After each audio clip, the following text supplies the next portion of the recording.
ನೋಡಿ, ಸಚಿವ ಲಕ್ಷ್ಮೀ ಹೆಬ್ಬಾಳ್ಕರ್ ಸೂಚನೆಯಂತೆ ಖಾಸಗಿ ಕಂಪನಿಗೆ ಟೆಂಡರ್ ಹೋಗಿದೆ. ಜೇಂಕಾರ್ ಜಾಹೀರಾತು ಕಂಪನಿಗೆ ಟೆಂಡರ್ ಅನ್ನು ಕೊಟ್ಟಿರುವಂತದ್ದು ಸಚಿವೆ ಲಕ್ಷ್ಮೀ ಹೆಬ್ಬಾಳ್ಕರ್. ಯಾವ ಮಾನದಂಡದ ಆಧಾರದಲ್ಲಿ ನೀವು ಖಾಸಗಿ ಕಂಪನಿಗೆ ಗುತ್ತಿಗೆಯನ್ನು ನೀಡಿದ್ದೀರಿ? ಪ್ರತಿ ಅಂಗನವಾಡಿಯಿಂದ 998 ರೂಪಾಯಿ ಚೆಕ್ ಅನ್ನು ನೀಡಲು ಹೇಗೆ ಸಾಧ್ಯ? ಈ ಚೆಕ್ಕು ಯಾವ ಮೂಲಕ ಜೇಂಕಾರ್ ಜಾಹೀರಾತು ಕಂಪನಿಗೆ ತಲುಪಿದೆ? ರಾಜ್ಯದ ಬಹುತೇಕ ಅಂಗನವಾಡಿಗಳಲ್ಲಿ ಇಲಾಖೆಯ ಬ್ಯಾನರ್ಗಳೇ ಇಲ್ಲ. ಹಣ ಬಿಡುಗಡೆಯಾದರೂ ಸಹ ಅಂಗನವಾಡಿಗಳ ಮುಂದೆ ಬ್ಯಾನರ್ಗಳು ಮಾತ್ರ ಇಲ್ಲ. ಸರ್ಕಾರದಿಂದ ಬಿಡುಗಡೆಯಾದಂತಹ ಕೋಟಿ ಕೋಟಿ ಹಣ ಹಾಗಾದ್ರೆ ಎಲ್ಲಿ ಹೋಯಿತು? ಇಲ್ಲಿ ಚರ್ಚೆ ಮಾಡಬೇಕಾಗಿರುವಂತಹ ವಿಚಾರ ಇದೆ. ಇವತ್ತು 400-500 ರೂಪಾಯಿ ತಗೊಳ್ಳುವಂತ ಬ್ಯಾನರ್ಗೆ ಇವರು 998 ರೂಪಾಯಿ ರೇಟ್ ಹಾಕಿದ್ದಾರೆ. ಅಂದ್ರೆ ಹತ್ರ 500 ರೂಪಾಯಿ ಆಲ್ರೆಡಿ ಹೆಚ್ಚು ಹಾಕಿದ್ದಾರೆ. ಇಷ್ಟು ಹಾಕಿಯೂ ಕೂಡ ಇವತ್ತು ಬಹುತೇಕ ಅಂಗನವಾಡಿ ಕೇಂದ್ರಗಳ ಎದುರಿಗೆ ಬ್ಯಾನರೇ ಇಲ್ಲ ಸ್ವಾಮಿ. ಎಲ್ಗೋಯ್ತು ಹಾಗಾದ್ರೆ ಆ ದುಡ್ಡು? ಜೇಂಕಾರ್ ಅನ್ನುವಂತ ಕಂಪನಿಯನ್ನು ಇವತ್ತು ನಾವು ಪ್ರಶ್ನೆ ಮಾಡಬೇಕಾಗತ್ತೆ. ಸರ್ಕಾರವನ್ನ ಕೂಡ ಪ್ರಶ್ನೆ ಮಾಡಬೇಕಾಗತ್ತೆ. 2 ಕೋಟಿ ರಿಲೀಸ್ ಮಾಡಿದ್ರಲ್ಲ, ಅದ್ ಹೆಂಗ್ ರಿಲೀಸ್ ಮಾಡಿದ್ರಿ? ಬ್ಯಾನರೇ ಇಲ್ವಲ್ರಿ, ಬ್ಯಾನರೇ ಇಲ್ಲ. ಅಂಗನವಾಡಿ ಎದುರುಗಡೆ ಬ್ಯಾನರ್ ಇದೆಯಾ ಅಂತ ನೋಡ್ಕೊಂಡು ಹೋಗಕ್ಕೆ ನಮ್ಮ ರಿಪೋರ್ಟರ್ಸ್ ಗಳನ್ನ ಕಳಿಸಿದ್ರೆ ಇಲ್ಲ, ಸಿಗಲ್ಲ ನಮ್ಗೆ. ಇಂತಹ ಸಂದರ್ಭದಲ್ಲಿ ಬ್ಯಾನರ್ ಹೆಸರಲ್ಲಿ ಇಷ್ಟು ದೊಡ್ಡ ಮಟ್ಟಿನ ಹಗರಣ ಆಗ್ತಾ ಇದೆ. 2 ಕೋಟಿ ಈಗ ಸ್ಯಾಂಕ್ಷನ್ ಆಗಿದೆ, ಹೋಗಿದೆ ಅಕೌಂಟ್ಗೆ. ಇನ್ನು ಸ್ವಲ್ಪ ಸಮಯದಲ್ಲಿ ಇಲ್ಲ ಇದು ಸಾಕಾಗಲ್ಲ ಅಂತ ಹೇಳಿ ಮತ್ತಷ್ಟು ತೆಗೆದುಕೊಳ್ಳುವ ಸಾಧ್ಯತೆ ಕೂಡ ಇವೆ. ಯಾರು ಪ್ರಶ್ನೆ ಮಾಡೋರು ಇಲ್ಲ ಅಂತ ಎಣಿಸ್ಕೊಂಡಿದ್ದೀರಾ? ಲಕ್ಷ್ಮೀ ಹೆಬ್ಬಾಳ್ಕರ್ ಅವರೇ, ನಿಮಗೆ ಗೊತ್ತಿಲ್ಲದೆ ನಿಮ್ಮ ಆತ್ಮೀಯರು ಇಷ್ಟೆಲ್ಲ ಹಗರಣಗಳನ್ನ ಮಾಡ್ತಾ ಇದ್ದಾರೆ. ಹಾಗಾದ್ರೆ ಯು ಶುಡ್ ಆನ್ಸರ್ ಇಟ್. ನಿಮ್ಮ ಹತ್ರ ಉತ್ತರವನ್ನ ಪಡೆದುಕೊಳ್ಳುವಂತ ಪ್ರಯತ್ನವನ್ನು ನಮ್ಮ ತಂಡ ನಿರಂತರವಾಗಿ ಮಾಡ್ತಾ ಇದೆ. ನಾವು ಮಾಡ್ತೀವಿ. ಆದ್ರೆ ಇಷ್ಟೆಲ್ಲ ಹಗರಣಗಳು ನಿಮ್ಮ ಮೂಗಿನ ತುದಿಯಲ್ಲಾಗ್ತಾ ಇದೆ, ನಿಮಗೆ ಗೊತ್ತಿದ್ದೇ ಆಗ್ತಾ ಇದೆ. ಹೌದು ಅಲ್ವೋ? ಓಕೆ, ಸೊ ಒಂದು ವಿಚಾರ ಇದೆಲ್ಲ ಆಯ್ತು, ಈ ಹಗರಣದ ವಿಚಾರ ಎಲ್ಲ ಇದೆಲ್ಲ ಆಯ್ತು. ಮತ್ತೊಂದು, ಈ ರಾಜ್ಯ ಕಾಂಗ್ರೆಸ್ ಸರ್ಕಾರದ ಬಹಳ ದುರಾಡಳಿತದ ವರ್ತನೆ ಯಾವ ರೀತಿಯಾಗಿದೆ ಅಂದ್ರೆ ಕಾರ್ತಿಕ್, ಒಂದು ಕಡೆ ಬಹಳ ಸಿಂಪಲ್ ಸರ್ಕಾರ ನಮ್ದು, ಜನರ ಏಳಿಗೆಗೋಸ್ಕರ ಕೆಲಸ ಮಾಡುವಂತ ಸರ್ಕಾರ ನಮ್ದು, ಜನರ ಆಶೋತ್ತರಗಳನ್ನ ಪೂರೈಸುವ ಸರ್ಕಾರ ನಮ್ದು ಅಂತ ಹೇಳ್ಕೊಂಡು ಬಂದಂತ ಸಿದ್ದರಾಮಯ್ಯನವರು 2023ರಲ್ಲಿ ಅಧಿಕಾರಕ್ಕೆ ಬಂದಂತ ಸಿದ್ದರಾಮಯ್ಯನವರು ಕ್ರಮೇಣವಾಗಿ ಯಾಕೋ ಬದಲಾಗ್ಬಿಟ್ರು ಅಂತ ಅನ್ನಿಸ್ತಾ ಇದೆ ಅನ್ನೋದು. ಈ ಹಿಂದಿನ ಅವರ ಆಡಳಿತಕ್ಕೂ ಈಗಿರ್ತಕ್ಕಂಥ ಆಡಳಿತಕ್ಕೂ ಬಹಳ ಅಜಗಜಾಂತರವಾಗಿರ್ತಕ್ಕಂಥ ವ್ಯತ್ಯಾಸ ಇದೆ. ಸ್ವತಃ ಅವರ ಶಾಸಕರುಗಳೇ ಹೇಳ್ತಾರೆ, ಮೊದಲಿನ ಸಿದ್ದರಾಮಯ್ಯ ಈಗಿಲ್ಲ, ಮೊದಲಿದ್ದ ಸಿದ್ದರಾಮಯ್ಯರವರೇ ಬೇರೆ, ಈಗಿರುವಂತ ಸಿದ್ದರಾಮಯ್ಯರವರೇ ಬೇರೆ ಅಂತ ಹೇಳಿ. ಮುಡಾ ಹಗರಣ ಬರುತ್ತೆ, ಅದ್ರ ಬೆನ್ನ ಹಿಂದೆ ಮತ್ತೊಂದಿಷ್ಟು ಇಲ್ಲೆಲ್ಲೋ ಅಕ್ರಮ ವಲಸಿಗರು ಹುಟ್ಕೊಳ್ತಾರೆ, ಅವರ ಮನೆಯನ್ನ ಏಕಾಏಕಿ ಡೆಮಾಲಿಷ್ ಮಾಡಲಾಗುತ್ತೆ. ಸೊ ಇಲ್ಲಿ ಹೆಂಗಾಗ್ಬಿಟ್ಟಿದೆ ಅಂತ ಹೇಳಿದ್ರೆ ಶಿವು, ಈ ಇತ್ತೀಚೆಗೆ ಸುಮಾರು ಎಸ್ಪೆಷಲಿ ಒಂದು 6-7 ತಿಂಗಳಿಂದ ಖಾಲಿ ಈ ಕುಸ್ತಿ ಜಟಾಪಟಿ ಒಳಗಡೆ ಯಾರು ಸೀಟ್ ಮೇಲೆ ಕೂತ್ಕೊಳ್ತಾರೆ ಅನ್ನುವಂತ ಗಲಾಟೆ ಒಳಗಡೆ ಈ ಪ್ರಗತಿ ಆಗ್ಲಿ ಅಥವಾ ಈ ಹಗರಣಗಳನ್ನ ಕೇಳೋದಾಗ್ಲಿ, ಅದನ್ನ ವಿಚಾರಿಸ್ಕೊಳ್ಳೋದಾಗ್ಲಿ, ಇದೆಲ್ಲ ಇಲ್ವೇ ಇಲ್ಲ. ನೀವು ಪ್ರಗತಿ ನೀವ್ ಏನ್ ಕೇಳಬೇಕು ಗೊತ್ತೇ?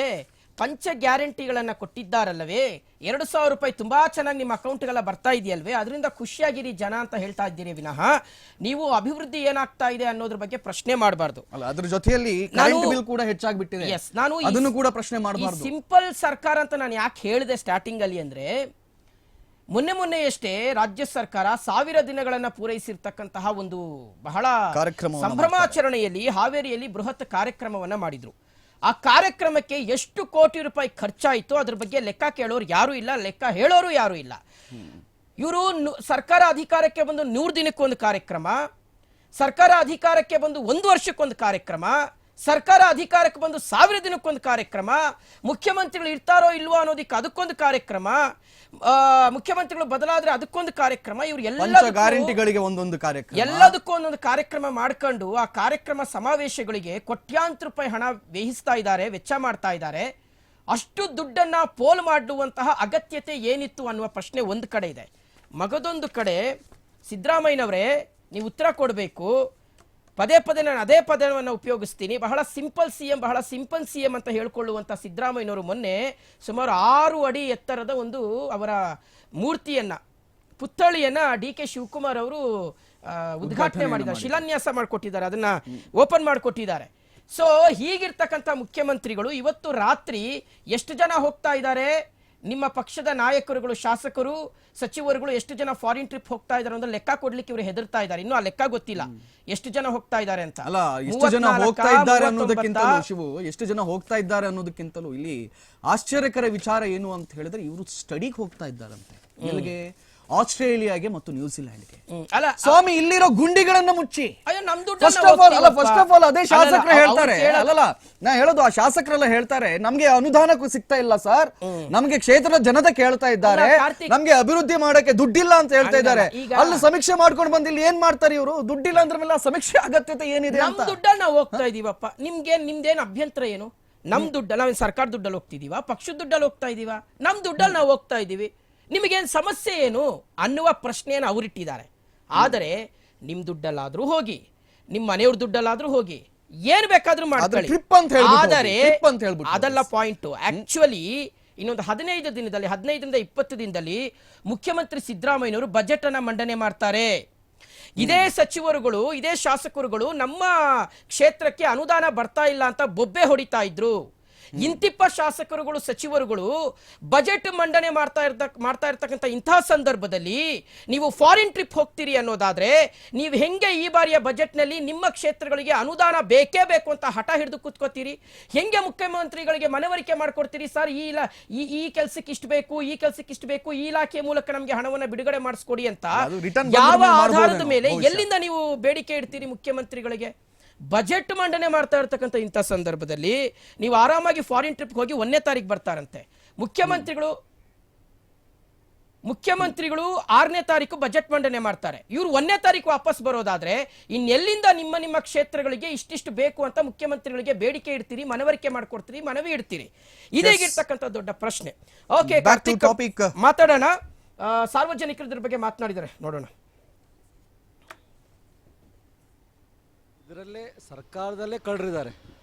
ಹೊರಗಿನ ಕಳ್ಳರಿಗಿಂತಲೂ ಸರ್ಕಾರದಲ್ಲಿ ಕಳ್ಳರನ್ನ ಐಡೆಂಟಿಫೈ ಹೊರಗಡೆ ಹಾಕಬೇಕಾಗಿದೆ. ಯಾಕಂದರೆ ಇದೆಲ್ಲ ಭ್ರಷ್ಟಾಚಾರ ಆಗ್ತಿರೋದೇ ಒಳಗಡೆ ಇರುವಂಥ ಒಂದು ಇದು ಲಾಬಿಂಗ್ನಿಂದ. ಲಾಬಿಂಗ್ ಅಂತ ಏನು ಹೇಳ್ತೀವಿ, 200 ರೂಪಾಯಿ ಇದ್ದಿದ್ದು 600 ರೂಪಾಯಿ ಹಚ್ಚೋದು, 100 ರೂಪಾಯಿ ಇದ್ದಿದ್ದು 500 ರೂಪಾಯಿ ಹಚ್ಚೋದು. ಸೊ ಈ ಥರ ಸುಮಾರು ಅಂಗನವಾಡಿನ ಇದು ಬೇರೆ ಬೇರೆ ಒಂದು ಇದರಲ್ಲಿ ಇಲಾಖೆಯಲ್ಲೂ ಕೂಡ ನಡೀತಾನೆ ಬಂದಿದೆ. ಸೊ ಇದು ಒಳಗಡೆ ಇರುವಂಥ ಭ್ರಷ್ಟರನ್ನು ನಾವು ಮೊದಲು ಇದು ಪತ್ತೆ ಹಚ್ಚಬೇಕಾಗಿದೆ. ಅಲ್ಲಿ ನಾವು ಕರೆಕ್ಟಾಗಿ ಇದು ಇನ್ಕ್ಲೂಡಿಂಗ್ ಲಕ್ಷ್ಮೀ ಹೆಬ್ಬಾಳ್ಕರ್ಗೆ ಹೇಳ್ತೀನಿ, ಅವ್ರ ಇಲಾಖೆಯಲ್ಲಿ ಸುಮಾರು ಭ್ರಷ್ಟಾಚಾರ ನಡೀತಾ ಇದೆ. ಬಟ್ ಅವರು ನಮಗೆ ಇಲ್ಲ, ನಮ್ಮ ಇಲಾಖೆಯಲ್ಲಿ ಯಾವುದು ಭ್ರಷ್ಟಾಚಾರ ನಡೀತಾ ಇಲ್ಲ ಅಂತ ಹೇಳ್ತಾರೆ. ಬಟ್ ಇದು ಎಲ್ಲ ಸಣ್ಣ ಸಣ್ಣ ವಿಷಯ ಆಯಿತು. ಇದಕ್ಕಿಂತ ಹೆಚ್ಚು ಭ್ರಷ್ಟಾಚಾರ ನಡೀತಾ ಇದೆ.